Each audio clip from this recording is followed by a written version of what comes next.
Yo, that dunk was sick, wicked and nasty. DeMar DeRozan, one-handed dunk over Sonny Weems. Oh!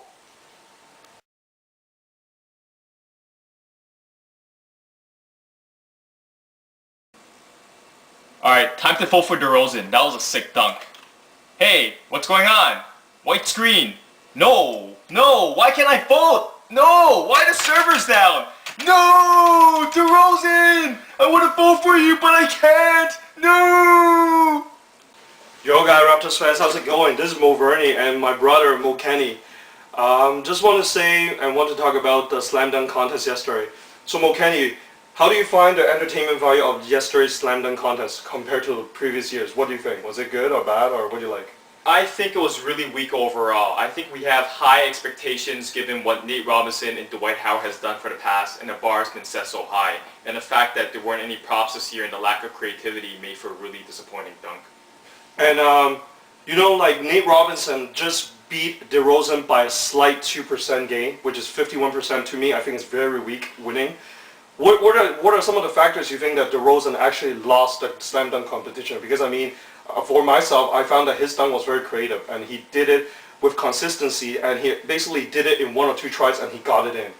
There's a number of factors that played into this, and I'm trying to be objective here. The first one being, the biggest one, was that one of DeRozan's dunk, they showed Gerald Wallace sitting on the bench and we totally missed the dunk.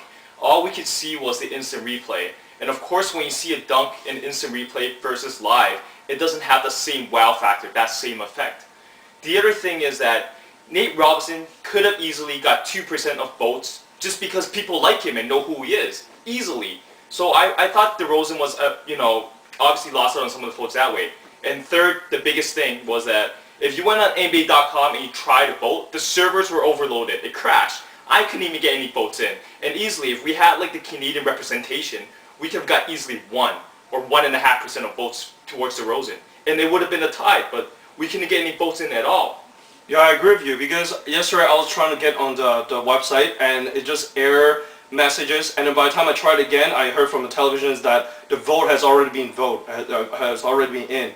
And I do agree with that, the camera thing, because I was waiting to see that dunk and all we saw was Gerald Wallace sitting there very unhappy or disinterested. And by the time we saw the DeRozan one-handed dunk over Sonny Weems, it was a replay, a slow motion matrix style 360 of him slamming down. That impact has been taken away, and I'm not sure what's going on. On Friday night, DeMar DeRozan's picture was switched with Eric Gordon, and then yesterday all these technical difficulty with the air server broke down, and then his dunk. But you know what, I must say that it was a questionable last dunk by DeRozan, because after seeing how amazing his last 2 dunks with Sonny Weems and how creative he was, I guess a lot of people were expecting greater things for the last dunk, and instead he was going for a long distance slam dunk.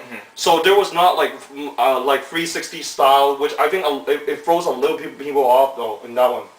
Yeah, I definitely agree. I think any time a player tries to dunk from the free throw line, it always ends up in an epic fail, because people expect you to dunk from the free throw line, and when you don't do it, then what's so significant about that dunk?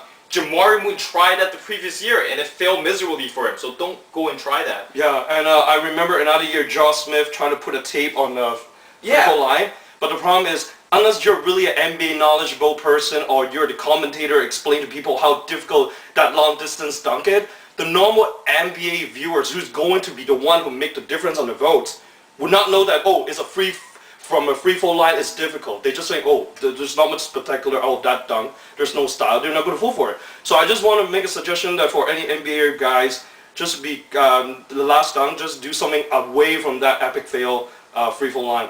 Unless you can jump from the other side of the court to the other side. I just think that also a difference. Last thing I wanted to say too was that I don't know why Shannon Brown and Nate Robinson gave up so early on their dunks. Yeah. I mean, you have 2 minutes left and 2 final tries. Shannon Brown, actually, I had high hopes for him. He had a great 360 dunk where he jumped off close to the free throw line, and then after 1 attempt, he switches it up and does a normal dunk. I mean, you still had 1:30 left. Same thing with Nate Robinson. He gave up on one of his dunks really early and settled for something easier. I mean, come on. You tried to dunk 16, 20 times before. Why are you going to give up on 2 tries? You have a lot of time left. Yeah, I didn't really follow Shannon Brown, but I heard a lot of hype, a lot of expectations. Especially Kobe Bryant kept on promoting him, and I was expecting him to go to the second round. And when I first saw him did the first try with that 360, I was expecting, wow, if he made that dunk, it's going to be amazing. But then he gave up right after, like he didn't even try. And I think that with 2 minutes left with the rule, that you should at least try a few times before you change course and doing that. But overall, DeMar, I really hope that you're going to go for the slam dunk the second time, because right now, even though you didn't win this time, I'm sure that your creativity and Sonny Williams helping you, I think it was a perfect combo. Those dunks that you made were very difficult, but you make it look easy. And I just think that either way, your name is out there now to the world, to the global, that now people know who's DeMar DeRozan from the Toronto Raptors. So don't give up, just keep continuing, and I hope to see you for the next slam dunk contest. And I will make sure that everyone's trying to vote for you, and just keep on doing what you're doing. Keep up the good work. Go Raptors, go! And thanks, MoKenny. Yep, until next time. MoVernie's out here. You know, I'll be back next year. You know, I will bring more tricks next time. You know. Let's go, DeMar. See you next year.